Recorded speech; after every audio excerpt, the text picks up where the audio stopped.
모두 앉으십시오. 성부와 성자와 성령의 이름으로 말씀드립니다. 반갑습니다. 오늘 대림 4주일인데요. 예수님 오시기 전에 제가 와서 그분이 오신다고 소식을 잘 전해드리고 갈 수 있기를 바랍니다. 초가 이제 다 켜졌습니다. 딱 일주일 남았어요. 더 가까워졌으니까 결국은 예수님의 탄생을 완전히 다 예고해 드려야 되는 거예요.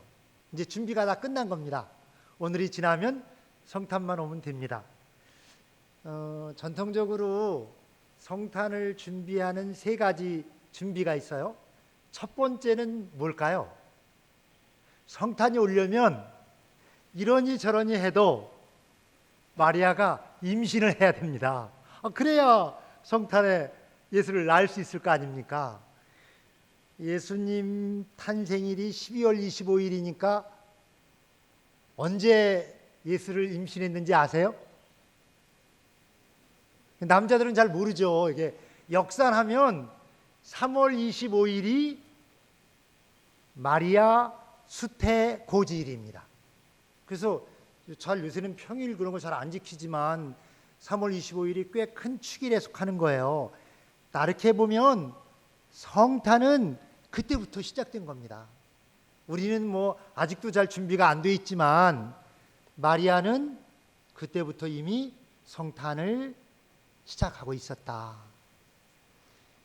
이 마리아에게서 예수가 태어났다는 것, 예수가 우리와 똑같은 사람으로 사셨다는 것, 이게 성서 전체에서 가장 중요한 신비에 속하는 거예요. 우리가 신학을 배운다 그러면 이 내용을 배우는 겁니다. 생각해 보면 이게 사실은 좀 복잡한 내용이에요. 왜냐하면 전지전능하신 하느님께서 이 세상에 구세주로 오시는데 무슨 절차가 그렇게 복잡해요? 그냥 오시면 되죠. 사람이 되시고 뭐 처녀에게 태어나고 이게 사실은 복잡한 내용이에요. 그래서 일찍부터 이런 이단이 있었어요. 예수님이 사람들 앞에 이렇게 함께 사시고 그리고 십자가에 달려 죽으시고 이랬던 거 다 이렇게 모양만 그런 거지 실제로는 안 그랬던 거다. 그냥 하느님이시니까 전지전능하신 분이니까 사람들이 느끼기에만 예수님처럼 보인 거예요. 실제 그 이면에는 뒤로는 신이 계셨던 거다. 그러니까 실제로 예수님은 뭐 죽지도 않고 태어나시지도 않은 분이다. 본래 하느님은 무시무종한 분이니까 처음부터 계셨던 분이니까 그냥 눈에만 그렇게 보인 거다. 그런 이단이 있었어요. 그리고 그 이단의 뿌리는 깊어서 지금도 실제로는 우리 안에 은연중에 그런 기대가 있는 겁니다. 고통은 얼른 지나가 버리고. 그런데 교회가 초기 300년간 이 이단과 싸웁니다. 교회는 오직 한 가지를 그렇게 지키려고 노력했어요. 하느님의 구원자, 우리의 구세주 예수 그분은 우리랑 똑같았다. 어느 정도로 똑같았냐면요, 그분이 마리아의 태중에서 있었던 기간도 우리랑 똑같다. 그래서 그분은 배고프기도 했고 졸립기도 해서 주무시기도 했고 어떤 때는 분도 내셨다. 심지어 십자가에 달려 계실 때는 목마르기도 했다. 너무 고통스러워서 소리를 지르고 숨을 거두셨다. 그리스도교가 계속해서 굳게 지키려고 그런 게 예수님은 우리와 똑같은 사람으로 사셨다는 내용입니다. 그것이 그리스도교 신비의 핵심이에요. 심지어 어떤 내용까지 있냐면요, 요한 그 사도가 보낸 편지 있어요. 요한의 편지. 거기엔 그 성령과 악령을 가릴 수 있는 기준이 있는데 그 기준이 뭐냐면 예수께서 우리 사람이랑 똑같이 사셨다고 인정하면 성령을 받은 거예요. 만약에 그렇지 않고 예수님은 사람과 똑같지 않았다 그러면 그건 악령을 받았다는 겁니다. 그만큼 예수님께서 우리랑 똑같이 사셨다는 걸 아주 중요하게 여겼습니다. 특별히 대림절 마지막 기간에 예수님께서 우리랑 똑같은 사람이 되셔서 우리와 함께 사셨다. 그래서 오늘 그 예수님의 이름을 이사야서에서 뭐라고 그랬죠? 임마누엘. 임마누엘은 하느님께서 우리랑 함께 계신다는 뜻이라고 했어요. 그러면 우리랑 함께 계셨던 분이 누굽니까? 예수님입니다. 그 예수님이 누구라는 거냐면 하느님이시다. 하느님께서 우리랑 똑같이 사셨는데 사람으로 사셨다. 그리스도교 가르침의 거의 절반은 이 내용입니다. 신학을 배울 땐 이 내용을 배웠어요. 그런데 잘 설명해드리기 어렵습니다.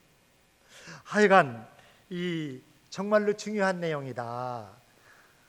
하느님께서 우리를 구원하러 오셨는데 초월적인 신비로 오시질 않고 그냥 사람으로 보면 사람 속에 섞이면 구분 안 되는 우리랑 똑같은 사람으로 오셨다. 그래서 잘 못 알아봤는지도 모릅니다. 그게 첫 번째 내용입니다. 마리아가 임신해야 한다. 예수를 임신해야 성탄이 올 수 있다. 두 번째는 마리아의 태중에서 아기 예수가 쭉 자라는 동안에 예수님이 오실 길을 준비하고 내야 됩니다. 그 예수님께서 오실 길을 준비하고 낸 분이 누구죠? 그게 세례 요한입니다. 세례 요한은 아주 본인이 나는 이 세상에 왜 왔느냐 하면 주님이 오실 길을 내려온 사람이다. 그러니까 세례 요한은 이미 그 태중에서부터 그의 소명이 분명했어요. 세례 요한은 일생 동안 자신의 소명을 의심해 본 적이 없습니다. 여러분은 하나님께서 왜 여기로 보내셨는지, 왜 이 안양교회로 부르셨는지 분명히 아십니까? 이 대림절 기간은 세례 요한이 그 길을 낸 일이 구체적으로는 요단강에서 세례를 베푼 일이에요. 그러니 대림절 기간 동안에 우리가 예수님의 오실 길을 낸다는 말은 하느님께서 나를 이 땅에 보내신 뜻이 무엇인가? 나를 무엇하러 이 세상으로 보내신 건가? 이 안양교회를 왜 부르셨나? 하는 것을 돌아보는 기간입니다. 그게 세례의 중심 내용이에요. 하느님께서 나를 구원하셔서 나를 부르셔서 하느님의 아들로 살게 하셨다. 정말 신의 아들답게 사는가? 그렇지 못하다는 것을 회개하는 기간입니다. 그래서 회개와 신앙의 중심을 다시 회복하는 기간, 그것이 예수님의 오심을 준비하는 길입니다. 정말 예수께서, 주님께서 나의 왕이신가? 나는 그의 왕국에 살고 있는 신민인가? 하는 것을 돌아봅니다. 회개는 결국 그래서 구체적으로 회개했다는 것을 행실로 보이라고 말하잖아요. 그러니까 이 기간 동안에 우리의 삶이 뭔가 변화돼야 합니다. 바뀌어야 한다는 거예요. 회개했다는 증거가 삶이 바뀌는 거로 나타나지 않으면 아직 회개가 시작만 하고 있는 겁니다.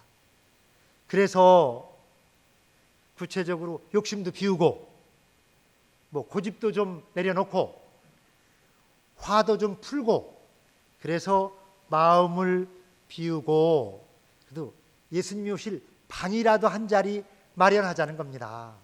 빈 방을 마련해야 그분이 오실 거 아닙니까?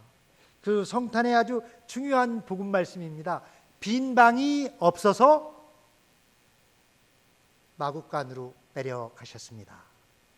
마음을 비우고 그 마음을 좀 깨끗이 치우고 회개하고 그래서 마음의 중심에 방을 마련합시다. 그게 두 번째 성탄 준비입니다. 세 번째는 오늘 들으신 복음입니다. 요셉이 마리아를 아내로 맞아들여야 합니다. 실제로는 앞에 먼저 말씀드린 대로 마리아가 하느님께서 내가 내 아들을 낳아줘야겠다 그러셨을 때 예, 그래야 합니다. 근데 마리아가 아다시피 요셉과 약혼한 사이였거든요. 그러니까 하느님의 아이를 임신해도 요셉은 그걸 하느님의 아이로 볼 리가 없습니다. 그러니까 이 처녀가 임신을 하면 지금도 중동에서는요, 이 결혼하지 않은 미혼녀가 아가씨가 임신을 하면 그 가장이 우리 가문의 망신이라고 그 딸을 지금도 돌로 쳐서 죽이는 사건이 아직도 일어나고 있는 땅입니다. 그러니까 예수님 시대에 마리아가 임신을 하고 요셉이 내 아이가 아닙니다 그러면 마리아는 죽는 길밖에 없습니다. 그런 처지에서 마리아가 그 유명한 대답을 합니다. 이 몸은 주님의 종입니다. 지금 말씀대로 저에게 이루어지기를 바랍니다. 성서 역사에서, 신앙의 역사에서 아주 획기적인 사건입니다. 처녀가 자기 몸을 하느님께 쓰시라고 내드리는 겁니다. 그래서 교회 여자들이 더 많은 것 같아요. 남자들이 그런 일이 없었으니까, 자기 몸을 내준 적이 없으니까 신앙은 실제로 내 몸을 하느님께서 쓰시도록 내드리는 겁니다. 그래서 예수님이 오시게 되는 건데, 그렇더라도 요셉이 오늘 성서 말씀처럼 마리아를 아내로 맞아들이지 않으면 마리아는 미혼모로서 예수님을 낳아야 되는 겁니다. 대체적으로는 출산까지 못 가고 중간에 무슨 사단이 낳을 것입니다. 그래서 이 사건 내에서 요셉이 마리아를 아내로 맞아들이는 일이 정말 중요한 일입니다. 근데 실제로 이 일을 생각해 보면 마리아가 먼저 결단을 한 건 분명해요. 그리고 이 성탄을 위해서 마리아가 자신의 전 존재를 하느님께 쓰시도록 내드리는 겁니다. 주님, 제가 여기 있습니다. 저를 쓰십시오. 정말 이 세상의 구원을 위하여 제가 필요하다니 한면으로는 영광입니다. 뭐 그런 마음이 있었을지도 모릅니다. 그런데 이제 마리아에게 장점은 뭐냐면요, 온 세상 사람들이 자기를 의심해도 마리아는 당당한 거예요.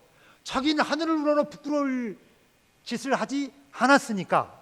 그러니까 마리아에게는 이 점이 장점입니다. 도리어 자기는 아무 일도 없는데 배가 불러오고, 아니 요셉이 자기를 아내로 맞아들이는 일을 보니까 이건 정말 특별한 일이에요. 그런 면으로 마리아는 특별한 은총의 사건을 겪고 있는 겁니다. 이에 반해서 요셉이 마리아의 임신에 대해서 아는 건 딱 한 가지입니다. 뭐냐면 그 임신은 나와 관련이 없다. 아니 하느님께서 꿈에 그 임신이 부정이 아니야 그랬다고 요셉이 그 다음날 야 정말 그런 일이 벌어지다니 그러면서 마리아를 아내로 맞아들이기가 쉽지는 않았을 겁니다. 맞아들이고도 계속 의심했을지 몰라요. 정말일까? 이 성탄 기간 동안에 요셉이 임신한 마리아, 자기와 관련 없이 임신한 마리아를 아내로 맞아들이는 그 결단, 그 사건, 오늘 성서에 의하면 요셉은 조용히 파혼하기로 마음먹습니다. 그리고 그것도 엄청 마음을 쓴 일이에요. 본래라면 그 임신은 약혼자를 배신한 거니까 이게 그 배신에 대해서 배신자는 응징해야 된다고 그러는 사람들 있잖아요. 그러니까 이 사실은 요셉이 내 아이가 아니요 이렇게 말할 수 하는 게 요셉의 권한이기도 합니다. 근데 조용히 파혼하기로 한 거니까 그것만 해도 요셉이 마음을 많이 쓴 거다. 그래서 이미 요셉이 결정을 했습니다. 파혼하자. 그런데 꿈의 천사의 말을 듣고 생각을 바꿉니다. 그러니까 구체적으로 이 대림절 기간에 성탄을 맞이하는 준비는 오늘 성서가 여러분에게 그렇게 권고하는 겁니다. 여러분의 생각을 바꾸십시오. 요셉이 가졌던 정당한 생각도 요셉은 내려놓고 그 하느님의 말씀을 따르고 있으니 여러분도 하느님께서 여러분에게 하시는 말씀을 따라 여러분의 생각과 계획을 내려놓고 그분의 뜻을 따라 변화된 길을 가십시오. 그렇게 요청하는 것입니다. 그래야 우리도 성탄할 수 있게 됩니다. 새로운 결단, 새로운 다짐은 우리에게 새로운 마음을 갖게 하는 겁니다. 다른 식으로 말하면 새로운 눈을 갖고 새로운 귀를 열어서 지금 진행되고 있는 내 주변의 일들 속에서 하느님의 손길을 볼 수 있게 되는 겁니다. 요셉과 마리아는 자기들 속에서 지금 진행되고 있는 하느님의 구원의 손길을 보게 됩니다. 성탄, 실제로 성탄이 예수님의 성탄만 아니고 내가 새롭게 태어나는 것도 성탄이다. 그걸 제가 어디서 처음 봤냐면 하비란에서 처음 경험한 겁니다. 그 하비란 전원마을의 경축이 이 성탄의 경축이잖아요. 2001년인가요? 그때 제 닉네임이 햇순입니다. 이세의 줄기에서 햇순이 돋아나고 하는 그 말씀에서 제가 햇순을 제 별명으로 삼았는데 제가 104기인가 그렇게 거기를 갔던 거고요. 실은 꼬드겨서 속아서 간 거거든요. 이 안양교회 특별히 이 신자분들이 신부님도 갔다 와야지 어떡합니까? 그래서 갔다 온 건데 실은 그 돌아보면 뒤로 그 사건이 저에게 두고두고 아주 중요한 사건이었습니다. 그래서 세진이도 다녀왔어요. 걔는 390기인가? 그래서 세진이는 거기 산림마을에서 100일 학교인가? 그런 것도 살았습니다. 저보다 저는 한번 가고 그때 깨어나기를 한 뒤에는 저 당최 안 갔는데 걔는 거기서 한 60일인가를 살았으니까요. 그 뒤로도 꾸준히 나름대로 선생님께 인사드리러 간답니다. 돌아보면 제가 이 안양교회 우리 어머니들의 속아가지고 남북교무고 연합수련회 하는데 그 장길선 목사님을 이름도 같아요. 그래서 강사로 초대했다는 거 아닙니까? 제가 그때 깨어나기를 안 갔던 때니까 그분이 뭔 메시지를 전하는지도 몰랐어요. 그리고 나서 아니 어떻게 그런 사람을 강사로 초대를 했냐고 여러 가지 지청구를 들었다는 거 아니에요? 그리고 제가 깨어나기를 갔다 온 뒤에는 춤 세라피를 했습니다. 그랬더니 또 교회에서 춤을 추냐고 그렇게 또 교목장 신부님에게 말을 듣고 하여간 그렇게 해서 온 게 제가 25년이 됐다는 거 아니겠어요? 생각해 보면 정말 세월이 빠른 거죠. 마음은 저도 청춘인데 이 머리가 더 빠질 게 없어서 휘어졌다는 거 아닙니까? 세진이가 이제 그런 저보다 그때보다 나이가 조금 어리긴 하지만 저의 청춘의 시기를 지내고 있습니다. 주교님까지 계시고 다 이 어머니 같은 분들 계시고 그러니까 제가 어른들 앞에서 나이 말하는 게 정말로 죄송하지만 그래도 70된 어머니 자식도 아흔 된 어머니 자식도 70 되시고 주교님도 70 넘어서 상주하셨다는 거 아니겠어요? 제가 조금 철이 들면서 특별히 우리 안양교회 교우들께 너무 죄송했습니다. 그때 제가 정말 잘 몰랐거든요. 96년이고 제가 그때 사제 5년 차였습니다. 그러니까 뭘 알았겠어요. 그런데 그때 저는 다 안다고 생각했습니다. 이 교만이 하늘에 뻗쳐가지고 우리 안양교회 교우들이 이 훌륭한 사제를 못 알아보고 협력을 안 하고 있는 거다 그렇게 생각했다는 거 아니겠어요? 하룻강아지 범무서인 줄 모르고 정말 이렇게 나대고 그랬습니다. 사진 몇 장 가져왔어요. 이거 갖다가 보여주라고 그러던데요. 이 집 돌아보니까 율리아나님 댁에서 그 일본에서 오신 신부님들하고 같이 식사하던 장면인 것 같아요. 왜 이걸 꺼내줬는지 아마 오미숙 씨 자기가 앞에서 잘 지켜서 보내줬는지 모릅니다. 그 세진이 그때 잘 따라다녔는데 지금은 당최 뭐 오늘 안양 좀 가볼래냐 그랬더니 혼자 다녀오세요 그러더라고요. 다음 사진 볼까요? 이 40대 청년 같은 분이 세진이랑 앉아 계시는데 함 회장님 예, 다음 사진 볼까요? 예, 성탄 발표회를 하는 것 같아요. 담비 어릴 때 사진 있는 모양이었습니다.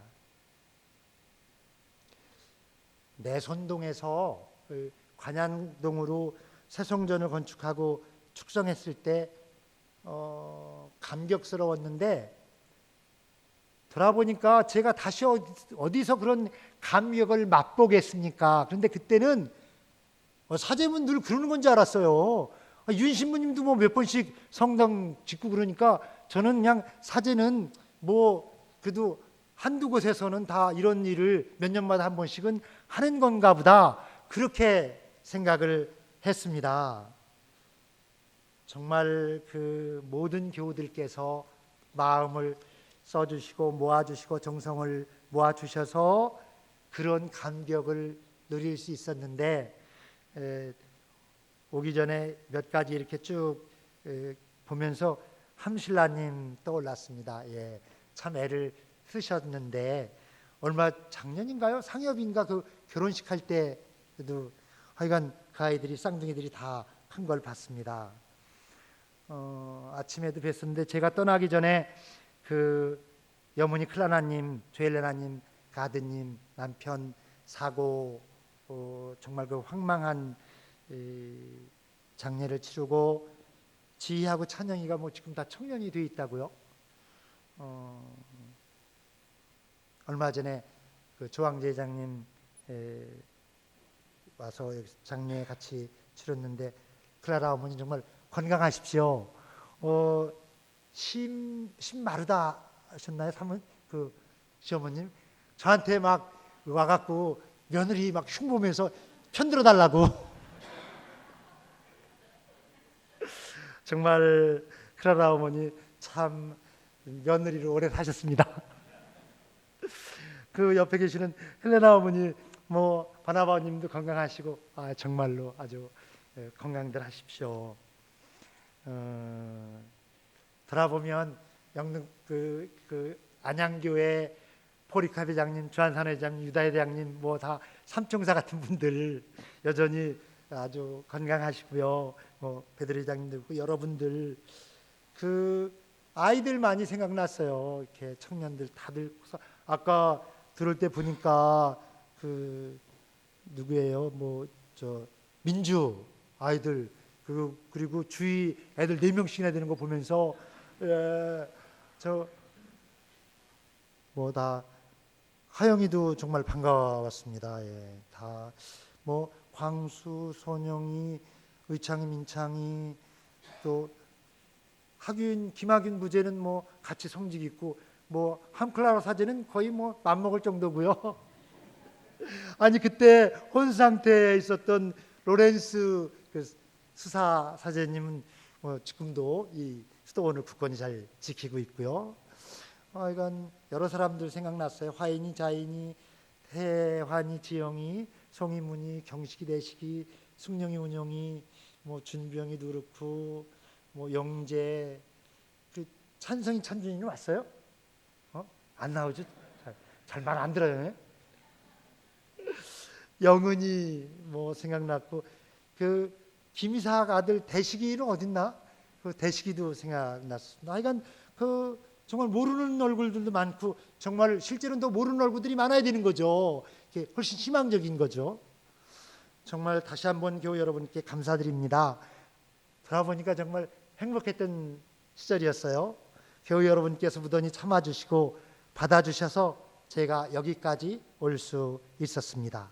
저의 실제적인 그 성직 생활의 터전, 그 성직의 마음의 고향입니다. 여러분의 사랑을 다시 한번 확인하고 정말 그때 죄송했었다고, 미안했었다고 그렇게 인사드리고 싶었습니다. 이렇게 기회가 주어져서 정말 감사합니다. 그 사랑을 토대로 남은 날들 정말 사제 노릇 제대로 해 보겠습니다. 사랑의 사제가 되고 진리의 사제가 되겠습니다. 함께 이 거룩한 순례의 여정에 동행해 주십시오. 오늘 요셉이 자기 생각과 판단과 계획을 내려놓고 잠이 깨서 임신한 마리아를 아내로 맞은 것처럼 저도 제 생각과 계획을 내려놓고 주님의 뜻을 가슴으로 받아들이고 기쁘게 순종하는 길을 가려고 합니다. 제가 하느님의 계획에 참여하는 영광을 누리고 제가 하느님의 이 세상 구원 계획에 쓰임 받게 되는 것을 영광으로 여기고 자랑으로 여기고 감격으로 여깁니다. 기쁘게 하느님의 뜻을 따라 사랑의 사람으로 끝까지 살아보겠습니다. 주님을 제 삶의 왕으로 선생님으로 모시고 다시 새로운 마음으로 처음처럼 그런 마음으로 나아가고자 합니다. 사랑하는 교우 여러분, 정말 성탄을 은총으로 맞이하십시오. 주 안에서 함께 기쁨을 누리기를 바랍니다. 성부와 성자와 성령의 이름으로 말씀드렸습니다.